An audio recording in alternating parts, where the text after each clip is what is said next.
In Part 9, I introduced a modified dynamical systems model that put an emphasis on people and the complexity of their relationships. Then, in Parts 10 and 11, I introduced Clausewitz friction and how it permeates every aspect of that model.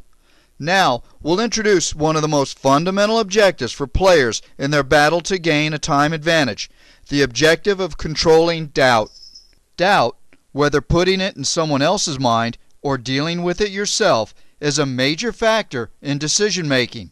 It acts as a constraint on action by slowing down the process through indecision or blocking it altogether. Increasing doubt in your opponent's mind slows, even blocks their ability to act, while reducing doubt in yours and your teammates' minds speeds up your ability to act. The key here is that doubt is controlled by and resides in orientation, and orientation is fed by observations. This means we can amplify our opponent's doubt by shaping their observations through our activities in the environment, and this can lengthen or block their path to action. So what can we do in the real world to create and feed doubt in our opponent's internal world? One answer is to introduce ambiguity in the form of asymmetrical rapid transients.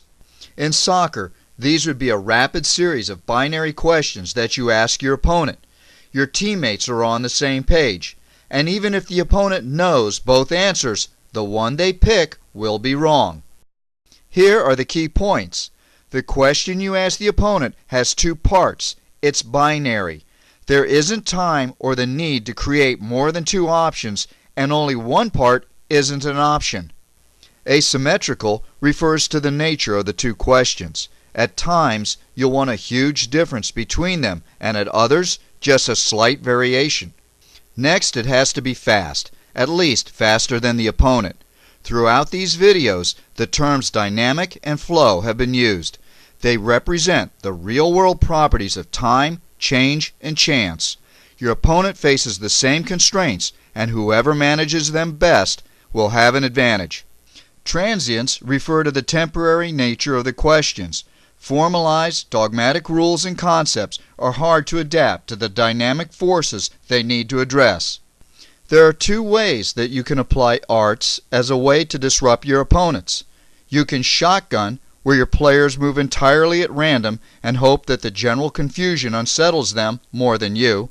Or you can target individuals for specific attention. We'll look at this element in Part 13.